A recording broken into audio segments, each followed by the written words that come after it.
Hi friends, எல்லோருக்கும் வணக்கம். எல்லோரும் எப்படி இருக்கீங்க? நல்லா இருக்கீங்களா? இன்றைக்கி நம்ம அடுத்த பார்ட்டு தான் பார்க்க போகிறோம். அதுக்கு முன்னாடி நீங்கள் செய்ய வேண்டிய விஷயம் என்ன அப்படின்னு கேட்டிங்கன்னா, மறக்காமல் என்னோடய சேனலை சப்ஸ்கிரைப் பண்ணிக்கோங்க.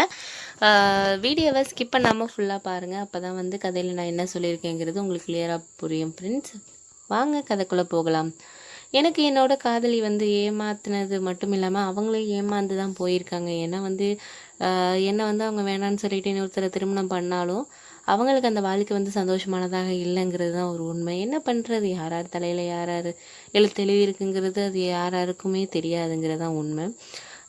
அந்த மாதிரி ஒரு சூழ்நிலையில் நான் ரொம்ப ஒரு மன வருத்தத்தில் இருந்த சமயத்தில் வந்து அப்பா வந்து எனக்கு ஒரு ரொம்ப பெரிய ஆறுதலாக தான் இருந்தார். அப்பா ஃபோன் பண்ணி பேசிக்கிட்டே தான் இருப்பார். அப்பாவுக்கு வந்து என்னோடய ஃப்ரெண்ட் வந்து சொல்லியிருக்கான் இது மாதிரின்ட்டு. அவன் ஒரு பொண்ணை விரும்பினாப்பா, ஆனால் வந்து அந்த பொண்ணு வந்து இவனை வேணாம் அப்படிங்கிற மாதிரி சொல்லிவிட்டு வேற ஒருத்தரை திருமணம் பண்ணிட்டு அப்படின்னு சொன்னாங்க.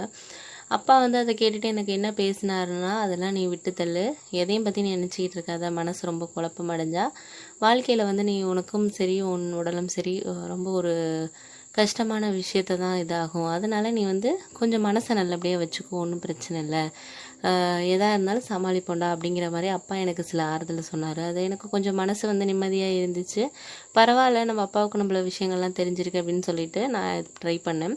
அப்பா இங்கே வேலை பார்க்கலாம் அப்படிங்கிற மாதிரி சொன்னார். நான் சொன்னேன், இல்லைப்பா வேணாம், நான் இங்கேயே வந்து ஏதாச்சும் நான் ட்ரை பண்ணுறேன், ஃப்ரெண்ட்ஸ் மூலியமாகவும் சரி நானும் ஓனாகவும் ட்ரை பண்ணுறேன் அப்படின்னு சொன்னேன். அதுக்கேற்ற மாதிரியே எனக்கு வந்து ஒரு கம்பெனிலேருந்து ஒரு இன்டர்வியூ வந்துச்சு. அங்கே போனேன். பட் எனக்கு வந்து என்ன ஒரு விஷயம்னா, டைமிங் செட் ஆகாத மாதிரி இருந்துச்சு. நான் இருக்கிற வீட்டிலேருந்து ரொம்ப நேரம் ட்ராவல் பண்ணுற மாதிரி இருந்துச்சு. அதனால் வந்து எனக்கு அது சரிப்பட்டு வருமா என்னென்னு தெரியல. அதனால வந்து கொஞ்சம் குழப்பமான மனநிலையிலே இருந்தேன். சரி வேண்டாம், நம்ம வேறு எதுவும் பார்க்கலாம் அப்படின்னு சொல்லிட்டு அப்புறம் ஒரு 10 days கழித்து வேறு நிறைய கம்பெனிஸ்க்கு அப்ளை பண்ணேன். அப்போ வந்து எனக்கு நியர்பையாக வந்து ஒரு 1 ஹவரில் போயிட்டு வர்ற மாதிரி ஒரு ஆஃபீஸில் வந்து சும்மா டெம்ப்ரவரியாக ஒரு ஜாப் கிடச்சிச்சு. பட் சேலரி இஸ் ஓகே அப்படிங்கிற மாதிரி இருந்துச்சு. அப்பா கிட்ட சொன்னேன். அப்பா ரொம்ப ஹாப்பியாக இருந்தார். அப்பா என்ன சொன்னாருன்னா, நான் வேணால் இங்கே ட்ரை பண்ணுறேன்டா, நீ எங்களோட வந்து இருக்கலாம், இன்னும் ஒரு 1 year தானே அப்படின்னு சொன்னார்.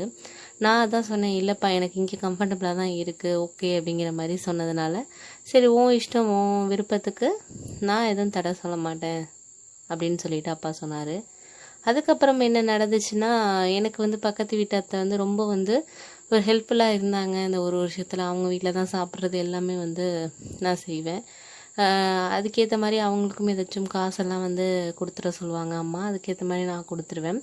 அந்த சமயத்தில் வந்து அவங்களோட ரிலேட்டிவ் ஒருத்தவங்களோட ஒய்ஃப் வந்து வந்திருந்தாங்க. எனக்கு வந்து அண்ணி அப்படிங்கிற ஒரு வயது தக்க ஒரு இதில் தான் இருந்தாங்க. அத்தையும் சொன்னாங்க, அண்ணி இவங்க என்னோட அக்காவோட மருமகள் இங்கே வந்திருக்கா அப்படின்னு சொல்லி சொன்னாங்க. அவள் இங்கே தான் ஒரு 2 மாதத்துக்கு இருப்பாடா, அந்த பையன் வந்து வெளில ட்ரைனிங் போயிருக்காங்க. அங்கே என்னோடய அக்காவும் வந்து அவளோட மகள் வீட்டில் இருக்கிறதுனால தனியாக இருக்கிறது கஷ்டமாக இருக்கிறதுனால என்னோட வந்து இருக்கிறதுக்காக வந்து இங்கே அனுப்பி வச்சுருக்குறாங்க அப்படிங்கிற மாதிரி சொல்லிகிட்டு இருந்தாங்க. சரின்ட்டு முதல் தடவை அவங்கள பார்க்குறப்ப எனக்கு ரொம்ப வந்து ஒரு ரொம்ப நாள் பழகின ஒரு பழக்கமானவங்க மாதிரி இருந்துச்சு. ரொம்ப நல்லா பேசினாங்க என்கிட்ட. அந்த ஒரு சந்தோஷம் எனக்கு இருந்துச்சு. எனக்கு என்ன தோணுச்சுன்னா, அவங்களோட இன்னுமே நம்ம டைம் ஸ்பெண்ட் பண்ணணும், அவங்ககிட்ட இன்னும் ஃப்ரெண்டானால் நல்லா இருக்குமேங்கிற மாதிரியான ஒரு நினைப்பெல்லாம் வந்துச்சு. என் லவ்வருக்கு அடுத்தது வந்து அவங்கக்கிட்ட நான் க்ளோஸாக பேசணுங்கிற மாதிரி இருந்துச்சு. ஆனால் வந்து அதுக்கான ஒரு இடம் கரெக்டாக ஒரு நேரம் அமையுமான்னு எனக்கு தெரியல.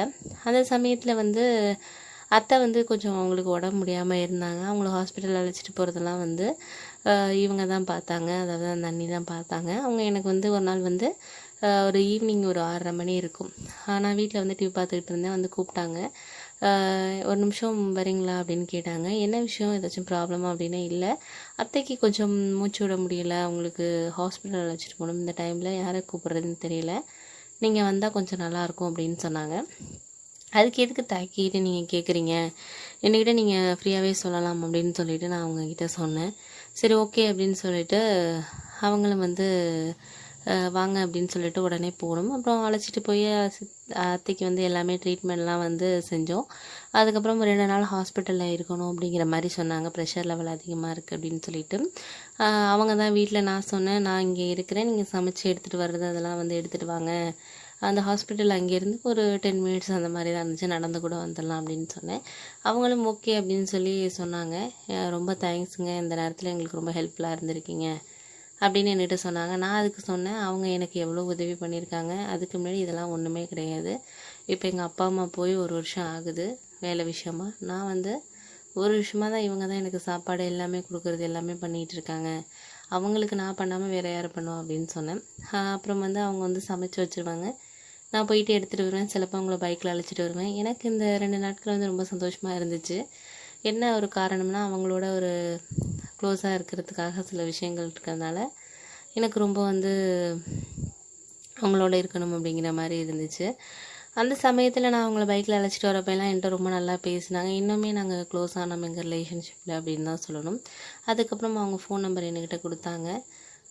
அதுக்கப்புறம் நானும் வந்து அவங்கள மெசேஜ் பண்ண ஆரம்பித்தோம். ரொம்ப சந்தோஷமாக போயிட்டு இருந்துச்சு அந்த உறவு.